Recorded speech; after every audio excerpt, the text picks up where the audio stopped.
Bonjour, je suis Judith Gasper, je travaille à la bibliothèque de Seclin. Bonjour, je suis Céline, je travaille à la bibliothèque et aujourd'hui nous allons vous présenter quelques tutos sur les lampions pour le 13 juillet. Pour faire ce joli petit lampion, nous allons avoir besoin d'une feuille de papier calque, d'une feuille colorée canson, d'une paire de ciseaux, d'un crayon, de colle, d'un rouleau de papier toilette et d'une règle. Sans oublier la bougie chauffe-plat électrique. Alors, nous allons prendre la bougie, nous allons prendre le rouleau de papier toilette et comme vous allez voir, la bougie rentre tout juste dans le papier toilette. Donc là, il suffit de découper le papier toilette à la hauteur que j'ai déjà préparé. Donc il suffit d'insérer la bougie dans le support du rouleau de papier toilette. Pour allumer, ce sera tout simple. Ensuite, nous allons prendre le papier calque. Le papier calque, nous allons le plier en deux dans le sens de la longueur.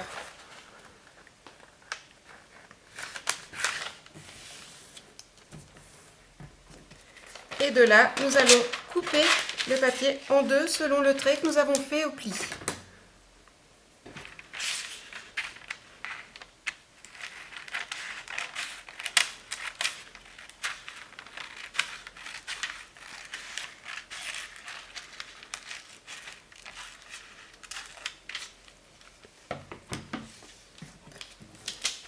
De là, nous allons pouvoir entourer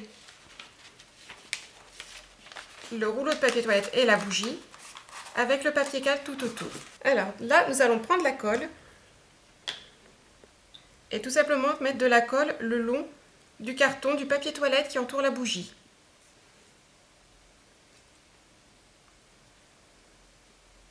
De là, je positionne le papier calque vraiment au bord et je tourne.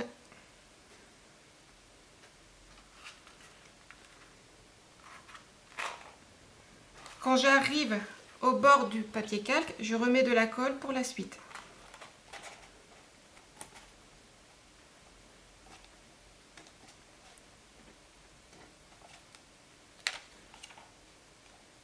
Lorsque j'arrive au bord de l'épaisseur, là je vais couper.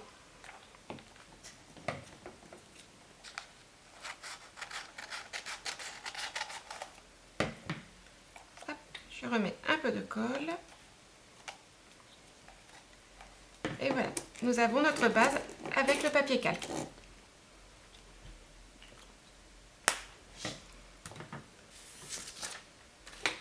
Maintenant, nous allons prendre la feuille de papier canson coloré. Nous allons la plier dans le sens de la longueur.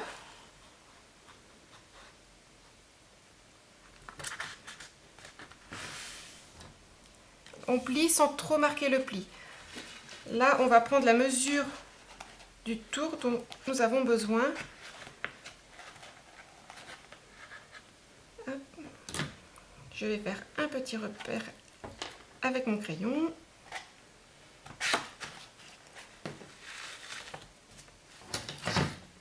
Alors, ça me fait 14,5. Je reporte en haut, je trace mon trait pour pouvoir découper.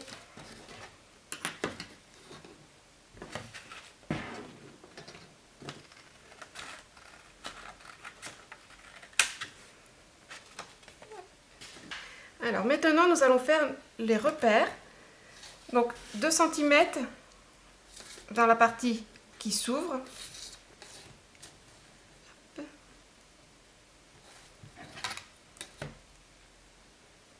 Je trace un trait.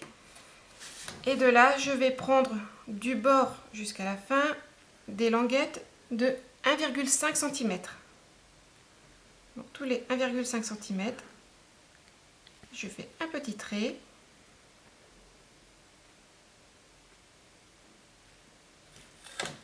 Hop, de même en bas.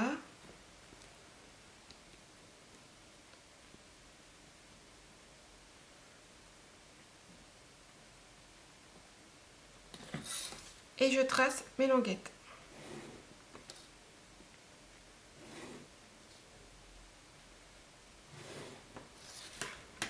fois tracé, il n'y a plus qu'à découper de la partie pliée jusqu'au trait de 2 cm.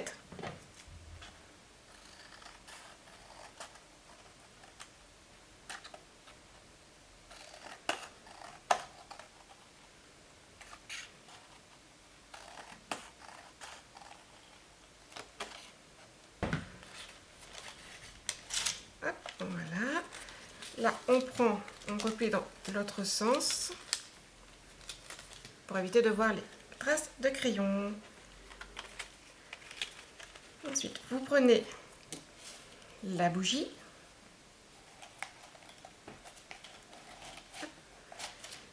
Et comme tout à l'heure, on va mettre de la colle sur la base.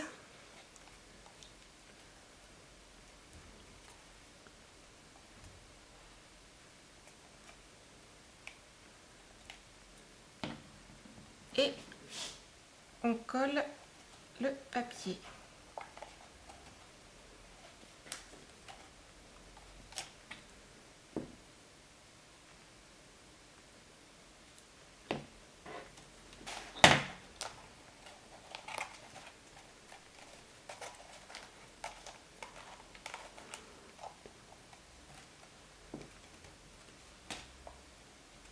Hop.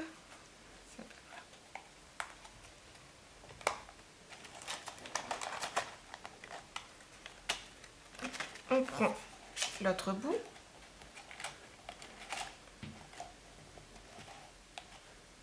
On va mettre un petit point de colle en haut pour coller les deux parties.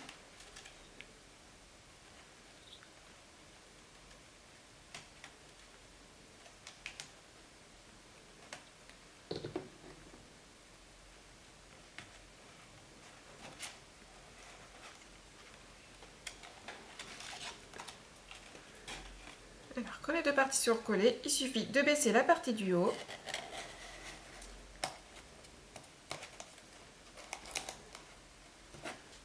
Une fois que c'est collé, on reprend le papier de tout à l'heure, on recoupe une bande.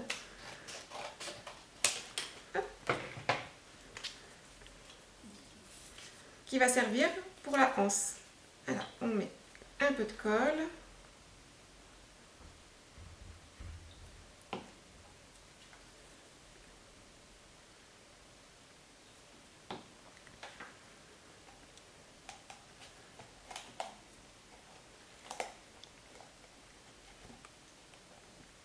Il n'y a plus qu'à allumer la bougie.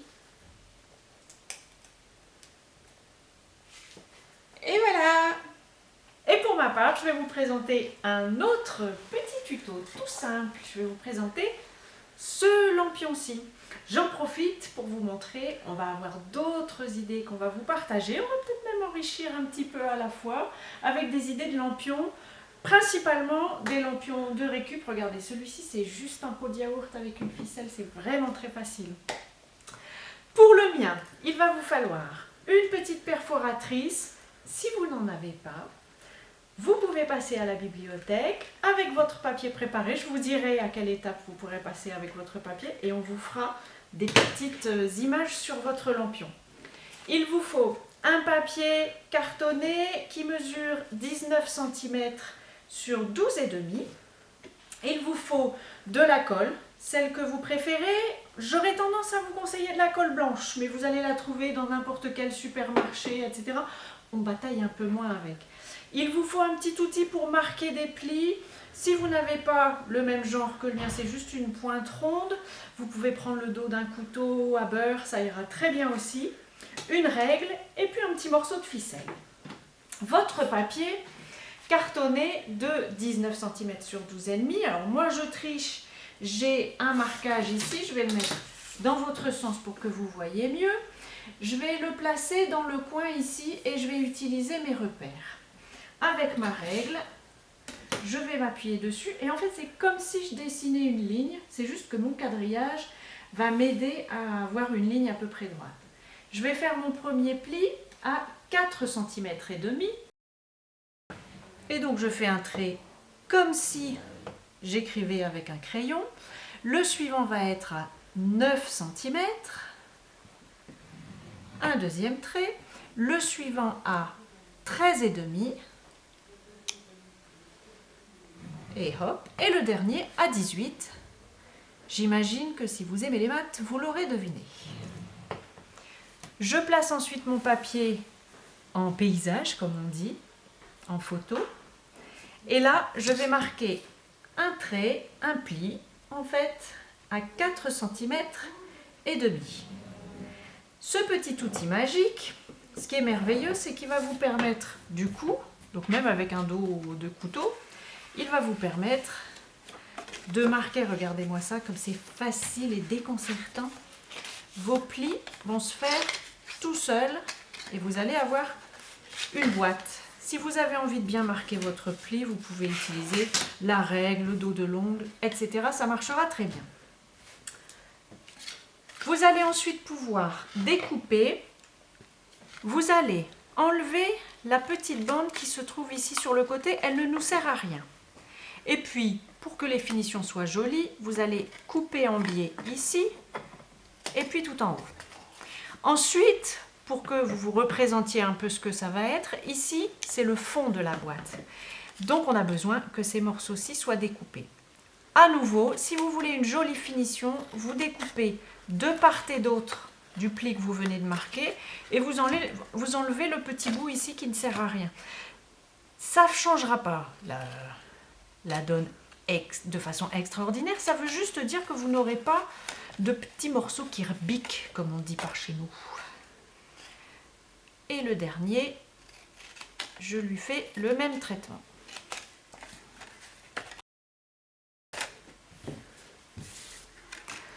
Avant d'assembler la boîte, on va faire de jolies perforations. Si vous avez des perforatrices chez vous, vous pouvez les utiliser. Choisissez quand même une illustration qui vous permette de la mettre à l'endroit ou à l'envers parce qu'en fait, on va la perforer à l'envers. Ici, ma petite fleur n'a pas de sens particulier, donc je peux le faire. Je place la perforatrice le plus loin possible et hop, vous pourrez de ce fait récupérer vos jolies petites fleurs, puis vous pourrez faire une carte avec, pourquoi pas, ou alors décorer le cahier d'école. Et je vais faire les 4 côtés. Hop, je garde mes petites fleurs. Je vais maintenant pouvoir coller la boîte. Je vais d'abord mettre un peu de colle sur la languette qu'on s'est préparée. Et comme c'est une boîte rectangulaire, c'est magique, on peut tout faire à plat, ou presque. Vous le collez tout simplement le long de vos plis. Comme c'est de la colle liquide, attendez un petit peu. Moi, c'est ce que j'aime avec la colle liquide. Vous pourrez la repositionner, vous assurer que c'est au bon endroit. Vous attendez un petit peu, ce sera pris, c'est merveilleux. Et une fois que ça c'est fait, vous allez pouvoir plier le dessous. Et alors, si vous voulez être le nec plus ultra de la boîte, ici j'ai ma couture, si je puis dire. Elle doit se trouver à l'arrière de la boîte. Donc en fait, celui-ci se trouve à l'avant et vous allez terminer par lui. Et lui, je lui mets de la colle. Je le place. Et puis, comme on a un crayon, un couteau ou je ne sais quoi, on appuie pour être certain que la colle est bien prise. C'est à cet endroit-là, je vais piquer la bougie de l'autre. Alors évidemment, pour éviter c'est du papier, donc préférez quand même une bougie électrique pour éviter qu'elle brûle. Et maintenant, on va faire un petit système d'accroche pour la ficelle qu'on va pouvoir passer. On va juste passer une ficelle parce que comme ça, vous allez pouvoir, le 13 juillet, vous promener avec votre petite lanterne dont évidemment, vous serez fiers à juste titre. Et voilà, la lanterne est terminée. On a des jolies petites ombres. Imaginez si tout le monde a fait sa petite lanterne. Ça va être sympa comme tout. C'était notre tuto pour vous donner des idées de lampions pour la fête du 13 juillet. On se retrouve bien entendu très bientôt sur le site de la ville de Seclin avec de nouveaux tutos.